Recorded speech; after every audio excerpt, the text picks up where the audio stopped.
प्यारे अधिवक्ता साथियों, सभी को हमारा प्यार भरा नमस्कार। आज थोड़ा डिले वीडियो रिकॉर्ड हो रही है क्योंकि कुछ ज़रूरी इन्फॉर्मेशन के लिए थोड़ा स्टडी में समय ज़्यादा लगा, लेकिन फिर भी आपको ये समय से मिलेगी और आप अपने अध्ययन में सार्थक इसका उपयोग करें। इसी अपेक्षा के साथ पर डे हमारी आपसे बात करने की स्वयं इच्छा तो होती ही है, स्वयं में उसका निहित स्वार्थ भी छिपा होता है। आने वाले कुछ ही चंद दिनों में, आज 9 तारीख हो गई है, 9 मई है, 6 दिन के बाद यूपीएसजीएस का टेस्ट जो फॉर्म भरने का ऑनलाइन डेट है समाप्त हो जाएगा और नए अनुक्रम में केवल फॉर्म के सबमिट होने या माननीय उच्च न्यायालय के हायर जुडिशरी सेल में उसके आने की प्रतीक्षा रहेगी। कुछ अधिवक्ता साथी ऐसे हैं जिन्होंने फॉर्म में कुछ त्रुटियां की हैं, जिनका फ़ोन अभी भी आता रहता है। मैं उनसे सिर्फ इतना ही कह सकता हूं, कोई अधिकृत नोटिफिकेशन में ऐसी बात तो है नहीं कि बाद में माननीय उच्च न्यायालय कुछ ऐसा करेगा, स्क्रूटनी का मौका देगा या आप उसमें कुछ चेंज कर सकते हैं। लेकिन ऐसा पॉसिबल है, चूँकि तकनीकी बदलाव बड़े स्तर पर अब की बार था, तो त्रुटियां बहुत हुई हैं। बच्चों ने शिकायत भी की है, कुछ लोगों ने बाई फ़ोन कॉल, कुछ लोगों ने व्यक्तिगत मिलकर। तो ये संभव है कि आने वाले दिनों में जब फॉर्म भरने का समय ख़त्म हो जाए तो उसके बाद 2 दिन, 1 दिन के लिए जो भी समय दे हाई कोर्ट, आप उस फॉर्म में जो गलतियां किए हैं उसको सुधार सकें। मैं ऐसा लिखित या पंजीकृत, अधिकृत या माननीय उच्च न्यायालय के द्वारा निर्गत किसी आदेश की पुष्टि नहीं करता, एक मैरिज्म शेयर करता। ऐसा पूर्व में कभी नहीं हुआ है, ना तो 20 वाले में, ना तो 18 के फर्स्ट, सेकंड, थर्ड में। जब फॉर्म आपने जो भर दिया सो भर दिया। अब आपकी जिम्मेवारी है, आप भी दोनों के लिए जिम्मेदार हैं। अगर आपने सही भरा है तो भी और गलत भरा है तो भी आपसे साइन करवाई लिया जाता है कि इसमें जो कुछ लिख रहे हैं हम जिम्मेवार होंगे। गलत जानकारी देंगे तो उसके लिए दंडित किया सकते हैं। आप भविष्य में इस परीक्षा के लिए डिबार किए जा सकते हैं। तो इन सब चीज़ों के लिए बहुत सावधानीपूर्वक फॉर्म भरना चाहिए। हम शुरू से ही आप लोगों को बता रहे थे कि फॉर्म भरते समय बहुत सावधानी की ज़रूरत पड़ती है, बहुत सतर्क रहना चाहिए, हड़बड़ाना नहीं चाहिए। गलतियाँ अच्छे से हो जाती है, जो बहुत एक्सपर्ट अपने आप को बनता है उससे भी मिस्टेक हो सकती है, ह्यूमन एरर किसी से हो सकता है। आने वाले समय में जो स्टडी का लेवल आप अपना मेंटेन किए हुए हैं और रणनीतिगत बना लें। प्री, मेंस और इंटरव्यू तीनों के लिए अलग अलग प्रक्रिया जो फेस करनी होती है, खास करके उच्चतर न्यायिक सेवा और जूनियर डिवीज़न यूपी सिविल जज, दोनों के लिए ये बेहतरीन मौका चल रहा है कि मुख्य परीक्षा की दृष्टि से भी कुछ काम किया जा सकता है। आप जैसा जानते हैं कि बिहार हायर जुडिशरी का प्रारंभिक एग्ज़ाम हो गया है और हमने अपने वादे के मुताबिक संडे से माल विक्रय अधिनियम को mains descriptive test series start करने जा रहा हूँ। उस सीरीज़ से जिसको भी जुड़ना है, चाहे यूपी से रिलेटेड, आपकी भी पता है कि वो क्वेश्चन केवल इंग्लिश में आता है। हमारे प्रश्न पत्र में एक सुविधा आपको रहेगी, लेकिन आप अभ्यास इंग्लिश मीडियम का ही करें, क्योंकि हम वही प्रश्न पत्र जो माल विक्रय अधिनियम का वहाँ बनाने वाले हैं, उसी प्रश्न पत्र को हम यूपीएचजीएस के लिए भी एलिजिबल या क्वालिटी लेवल का बनाएंगे। तो यूपी में हिंदी इंग्लिश दोनों होता है, इसलिए हिंदी वर्जन भी रहेगा।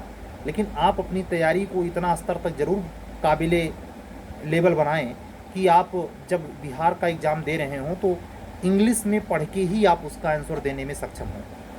खास करके जो समस्यागत लंबे नेगोशिएबल के सवाल होते हैं, में आर्बिट्रेशन के सवाल होते हैं या लिमिटेशन के सवाल पूछे जाते हैं, तो उसका अगर एक वर्ड भी आपने उल्टा सीधा समझा तो आप उत्तर गलत करके आएंगे। आईपीसी सीआरपीसी में बतिए नहीं कर रहा, क्योंकि ये तो उतना परेशान नहीं करते। मेंस में सिलेक्शन आपको ये प्रॉपर लॉ नहीं दिलाते।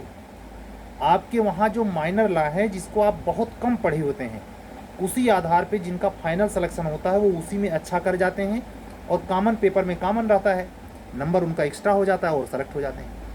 उन 6 लड़कों को सफलता दिलाने के लिए, चाहे अधिवक्ता बंधु हो या बहन, यह सूझबूझ अपनानी पड़ेगी। और एक फ़ायदा यह भी है कि जितने पेपर्स बिहार एचजीएस में हैं जो यूपी से कॉमन रूप से जुड़ते हैं, उतना अगर हम अभी भी अपने मेंस के टेस्ट सीरीज में नए एक्ट में से 37 में से करवा लेते हैं, कुछ तो ऑलरेडी हुए हैं, कुछ ऑलरेडी हमने टेस्ट करवाए हैं, जो माइनर जैसे पार्टनरशिप वहाँ भी है, यहाँ भी है, हैं वहाँ ट्रस्ट एक्ट है, यहाँ भी है, तो वो हमने करवाया है मेंस में। लेकिन फिर भी माल विक्रय अधिनियम एक ऐसा पेपर है जो यूपी में नहीं है लेकिन बिहार में है, यूपी में नहीं था, अब हो गया है, और अब दोनों जगह हो गया है। तो जो पेपर दोनों जगह है, उस दोनों जगह के पेपर को एक तीर से संधान करते हुए मैं मेंस की सीरीज संडे से स्टार्ट करने जा रहा हूँ। ये कितने की होगी, कितना चार्ज होगा इत्यादि से अगर आप जानकारी से लेना चाहते हैं, जुड़ना चाहते हैं, तो आप हमारे व्हाट्सअप नंबर 7705090393 पर व्हाट्सअप करके जुड़ सकते हैं। और रही बात जो लंबे समय से इंतज़ार करने वाले हमारे यूपी एपीओ और जूनियर डिवीज़न के स्टूडेंट हैं, बहुत लंबे समय से इंतजारी चल रही है, वो इस समय को मैं रोज़ की तरह बार बार दोहराऊँगा, भुनाएँ, इधर उधर के चीज़ों में समय जाया ना करें। गर्मी का महीना है ये, खास करके दोपहर में प्रयाग जैसे वातावरण में दोपहर में आदमी अगर बढ़िया पछुआ का रुख से हवा चल रही है तो कूलर एसी का काम करने लगता है और नींद बड़ी अच्छी आती है, सो जाते हैं, खर्राटा मार रहे हैं। तो ज़िंदगी वैसे ही कम तमाम नहीं है कि इतने एज तक अभी हम लोगों को वेट करना पड़ रहा है। सामाजिक ताने निहायत निरर्थक नहीं है, उसके कारण हैं। कोई भी व्यक्ति जब समय ज़्यादा लेगा तो उसके प्रति स्वाभाविक तौर पर दुराग्रह, नैराश्यपना, उपेक्षित भाव, कुछ भी जो आपके साथ हो रहा है अस्वाभाविक नहीं है। हाँ, ये बात अलग है, आपको अस्वाभाविक लगने लगता है, क्योंकि वही सोसाइटी जो आपको पलक पाड़े बैठाई थी, जब आप प्रयागराज से आए थे तो बड़े घर जाते थे तो बड़ा स्वागत समारोह जैसा फील होता था आपको, आपके यार मित्र भी आपको गंभीर दृष्टि से देखते थे कि गया है आईएएस बनने। लेकिन यहाँ 20 साल गुजर गए, 20 साल और ढाक के पात, तो आपके बारे में कोई सीरियस आपको लेगा नहीं। और सीरियस वो यहाँ तक मैंने अनुभव किया कि आप और किसी भी प्रकार से आप अपना जैसे बॉडी बिल्डर बन जाएं, पैसा बहुत कमाने लगें इत्यादि, लेकिन अगर आपको सक्सेस नहीं मिली है तो आपको सोसाइटी ही नहीं, रिलेटिव ही नहीं, कोई भी सॉरी अननोन पर्सन जिसको आप इंट्रो कराएंगे कि हम प्रिपरेशन इतने दिनों से कर रहे हैं या करते हैं, तो आपको वो सीरियसली नहीं लेगा अगर आप सक्सेस नहीं पाए हैं। यही जद्दोजहद है, यही फ्रस्ट्रेशन का कारण है। इससे निपटने का दो रास्ता है, आए हुए अवसर को भुनाना या उससे पार पाके कोई ऐसा कार्य क्षेत्र चुन लेना जिसमें कम से कम आपका दैनिक जीवन निर्वाह और आपका सुखपूर्ण वैभव जीवन बाधित न हो। इन सब चीज़ों में कसमकस होती है। आपको एक और तजुर्बा दूंगा, जो बच्चे सेलेक्ट हैं आउट ऑफ स्टेट, उनको एक लंबी बहुत तगड़ी मार झेलनी पड़ती है। उनका आत्मा वहाँ नहीं रहती, लेकिन 4 पैसे के लिए जॉब में आदमी आता है, फिक्स सैलरी हो जाती है, लगभग 80,000 से 70,000 से 1 लाख के आसपास महीने की तनख्वाह हो जाती है।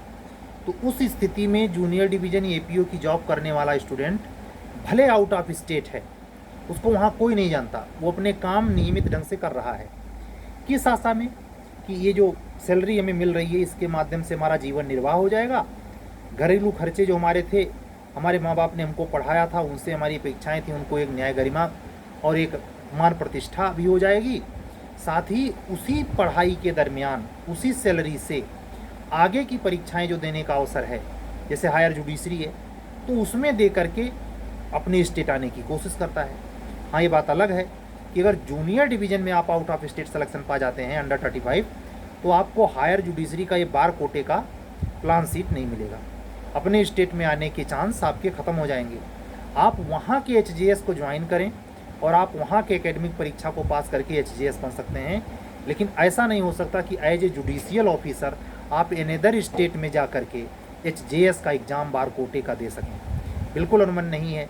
धीरज मोर केस वाले में 2019 के बाद ये सारी संभावनाएं समाप्त हो गई। अन्यथा जैसे एपीओ, कहीं का एपीओ हो, यहाँ का एचजीएस अप्लाई किया होगा, वैसे जुडिशियल ऑफिसर भी अप्लाई करते थे। मुझे याद है 2009 वाला जब पहली बार प्रीलिम्स हुआ था, तो संभवतः 2009 का प्रीलिम्स 10-11 के आसपास हुआ था। प्रयागराज में मैं था, मुझे याद है वो ज़माना वो हुआ करता था जब लाल बत्ती नीली बत्ती रहती थी। हम संजोग से मार्केट निकले, हमको उतना तजुर्बा था नहीं। हमने देखा भैया ये कौन सा एग्ज़ाम है, नीली बत्ती लाल बत्ती की पूरी लाइन लगी हुई है। पता चला ये HJS। तब सोचिए ला करने के बाद भी, क्योंकि इसके बारे में बहुत हम इंटरेस्ट लेते नहीं थे, लेकिन ये मुझे पता चला कि भैया हायर जुडिशरी अपर जिला जज का एग्ज़ाम है और उसमें हाई कोर्ट के न्यायमूर्ति समेत तमाम ऐसे डिस्ट्रिक्ट जजेज अपने फैमिली मेम्बर को लेकर या तमाम जुडिशियल ऑफिसर स्वयं as a judicial officer exam देने आए थे प्रीलिम्स का। और ये मैं आपको घटना बता रहा हूँ, ईश्वर शरण विद्यालय हमारे प्रयागराज में है, उसके गेट के सामने की घटना है। ये 2011-10 की पहली बार जब प्रीलिम्स HJS में हुआ। उसके पहले प्री नहीं हुआ करता था, डायरेक्ट मेंस होता था। तो आप इसी से अंदाज़ा लगा लें कि जो सिचुएशन है उसमें अब क्या है। हाई कोर्ट में की जो बार वाली 20% कोटे की सीट है, इसमें APO, अटॉर्नी, किसी ब्रीफ रीडर या जो हाई कोर्ट में सरकारी वकील या ADGC जो डिस्ट्रिक्ट कोर्ट में होते हैं, इन सारे लोगों को एलिजिबल माना गया है विद APO, लेकिन जुडिशियल मजिस्ट्रेट को नहीं। जुडिशियल मजिस्ट्रेट इस पद के लिए फॉर्म अप्लाई नहीं कर सकता। हाँ, उसके अपने 10% कोटे की सीट होती है, 25% प्रमोशन का कोटा होता है, 10% जो उसकी एग्जामिनेशन की सीट होती है, जिसमें 5 साल उसको जूनियर डिवीज़न में सेवा करना पड़ता है और सेवा करने के बाद उसको आहर मान लिया जाता है कि अब वो 10% कोटे की सीट में अगर बढ़िया मेहनती है तो 5 साल जूनियर डिवीज़न में जॉब कर ले और उसके बाद डायरेक्ट उस 10% कोटे में बैठे और निकाले तो डायरेक्ट ADJ बन जाए, जो शायद रिटायर होते होते नहीं बन पाएगा। अधिकतर लोग जो जूनियर डिवीज़न 30 के आसपास बनते हैं वो रिटायर हो जाते हैं 30 साल बाद और ADJ का पद उनको शायद ही मिल पाए। बहुत किस्मत वाले होते हैं जो पाते हैं, जो टॉपर रैंक पर होते हैं। ऐसे में डायरेक्ट उस कुर्सी पर जाने के लिए 10% का कोटा उनका भी है और बाकी प्रमोशन का तो है ही, उसमें तो कौन रोक रहा है। अगर जैसे मान लीजिए 303 सीट जो 2023 में सिलेक्शन पाके लोग गए हैं, इसमें शुरू के 50 प्रमोशन में जो टॉपर रैंकर हैं, शुरू के 50 वो कैंडिडेट ऐसे हो सकते हैं, उन 50 जो शुरू के 50 हैं उसमें से जो सबसे कम एज वाला होगा। कहने का मतलब जो अंडर 25 हो या 22 साल पे दिया जा सकता है, 22 से 25 के बीच में हो या हद 28 साल का हो, तो उसके पास जो जॉब का ड्यूरेशन पीरियड है 60 साल में रिटायरी होती है। तो आप ऐसे हिसाब लगा लीजिए लगभग 32-34 साल की जॉब है और 32-34 साल में निश्चित तौर पर वो रात में रिटायर होते होते वो एडिशनल डिस्ट्रिक्ट जज बन जाता है। अन्यथा ये जो सीधा फॉर्मेट आप सुनते हैं लिखा हुआ नियमावली में कि 10 साल में होता है, ये सब होता नहीं व्यवहारिक रूप से। बहुत धीमी प्रतिक्रिया है, प्रमोशन अटका पड़ा रह जाएगा कभी कुछ। मैं आपको बताऊं 2006 में जब मैं कंपटीशन में उतरा, यानी 2005 में उत्तराखंड सिविल जज जूनियर डिवीज़न का मेरा पहला एग्ज़ाम था, तब से लेके आज तक मैं उस बैच के लोगों को जो 2006 में यूपी में सेलेक्ट हुए थे, लगभग सारे, कुछ लोगों को छोड़कर सारे लोग अपर जिला जज पद पे हैं। कोई डिस्ट्रिक्ट जज नहीं है, लेकिन 2006 में जो जूनियर डिवीज़न में सेलेक्ट था, ऐसे समझें वो 2024 में जाकर 23-24 में जाकर कोरोना काल में भी कह सकते हैं वो ADJ बनाया गया। तो 14 साल लगे। 14 साल कम होता है, तो अगर आप 30 साल 35 साल पे जा पाए हैं, 35 से 40 के बीच में पाए हैं, तो 20 साल वही जो बचता है वही आपको ADJ लेवल पर 4-5 साल सेवा करने को मिलता है। और ADJ के पद पे ही अगर आप का लिंक है, आप अच्छे लोगों में आपका टच है, तो आपको हाई कोर्ट लेवल पर कुछ पद मिल सकते हैं या आपको न्याय विभाग में कोई सेक्रेटरी का पद मिल सकता है। सरकार की मंशा है अनुशंसा पर, है ना, कैडर आपका हो सकता है। लेकिन ये कहिए कि आप डिस्ट्रिक्ट जज हो जाएंगे, नहीं। डिस्ट्रिक्ट जज वही बनाए जाते हैं जो डायरेक्ट HJS होते हैं।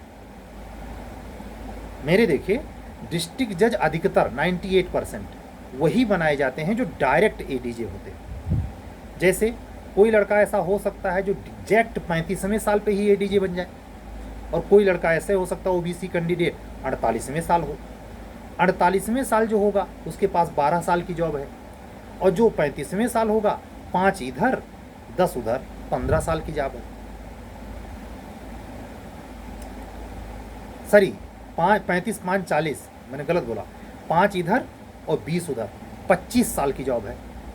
25 साल वो एडीजी के हैसियत से रहने का मतलब समझते हैं। वो कम से कम 4-5 साल ऐसा हो सकता है लास्ट में वो डीजे भी रहे और हाई कोर्ट में न्यायमूर्ति भी बने, सिंगल पीठ। तो जितने मिनिमम एज पे अगर आप अंडर 40 अगर पा जाते हैं, एडिशनल डिस्ट्रिक्ट जज के पद पे आप प्रतिष्ठित होते हैं, तो आपके चांस हैं कि आपको हाई कोर्ट तक आने का मौका मिले। एक अपॉर्चुनिटी है, आप इसको भुनाएं। बिहार को तो लगा ही लगा है, और यही एक ऐसा सेक्टर है, हमारे अधिवक्ता साथी सहमत होंगे कि ये आईएएस और पीसीएस वाले बच्चों को नहीं मिलता। जनरल कैटेगरी का कोई बच्चा होगा, किसी भी स्टेट में होगा, तो वो 40 साल के बाद पीसीएस नहीं दे सकता। हाँ, प्राइमरी में, मिडिल में, टीजीटी पीजीटी टीचर तो वो 55 साल तक दे सकता है, उसकी बात छोड़िए, नौकरी तो कर ही सकता है। लेकिन अगर जूनियर डिवीज़न या एडिशनल डिस्ट्रिक्ट जज बनने के अलावा कोई नौकरी देखी जाए, तो एडिशनल एचजेएस के अलावा, इसीलिए कहा जाए हायर जुडिशरी सर्विस, एक ऐसी सेवा है जो इतने यानी 48 साल ओबीसी एससी और जनरली 45 साल, 5 साल और मौका देती है आपको बेहतरीन उच्च पद पर, न्यायिक गरिमापूर्ण पद पर आने की। इसमें से तमाम, मैं ये सारी बातें ऑलरेडी हमारे अधिवक्ता साथी जानते हैं, कोर्ट साहिबान जानते हैं, जुडिशियल ऑफिसर जानते हैं। लेकिन जो पहली बार हमारी अधिवक्ता बहनें और बंधु सिंपल कचहरी में रहते हैं, बहुत टेक्निकल चीज़ें नहीं जानते, फॉर्म भर दिया है, उनकी जानकारी के लिए मैंने आज इतना चर्चा किया। हर दिन की बात में परमात्मा जो बुलवा देता है वो मुख से निकलता है। कोशिश ये रहती है कि कोई किसी बात को, किसी को लेकर आपको बुरा ना लगे। कभी कभी उद्वेलन, कभी कभी मन व्यग्रता, कभी कभी आक्रोश, वो भी स्वाभाविक हिस्सा है जीवन का। आप उसको स्वाभाविक ढंग से सुने और अपने अध्ययन में उसका लाभ उठाएं। आज की बातें यहीं तक, बहुत डिले हो गया है, समझ जाइए कि 2:15 बज रहे हैं। तो 2 बजे हमने तो क्लास रिकॉर्ड करके कंप्लीट की, 67वीं एविडेंस की क्लास। 3 क्लास के बाद एविडेंस पूरा हो जाएगा। मैं इतना ही कहूँगा कि बहुत महत्वपूर्ण मौका मिला है तीनों के लिए, एपीओ, जे और एचजेएस, तो फॉर्म भरा जा रहा है। मेहनत से पढ़ें, फिर मिलेंगे कल, फिर और बातें होंगी, जो महत्वपूर्ण सूचनाएं होंगी वो भी शेयर करूंगा आपसे। आज बस यहीं तक। हमारे सीरीज़ से जुड़ने के लिए अगर आप हमारे चैनल पर बिल्कुल नए हैं तो चैनल सब्सक्राइब करें, लाइक करें, अन्य अधिवक्ता साथियों तक पहुंचाएं। और अगर कार्यक्रम पसंद आ रहा है या कार्यक्रम से जुड़ने की इच्छा है तो हमें व्हाट्सअप करें। हमारा व्हाट्सअप नंबर गौर से सुने, 7705090393। चलने दीजिए। कल मिलने के वादे के साथ सभी अधिवक्ता बंधुओं और बहनों को जय सिया राम बोलते हुए शुभ रात्रि।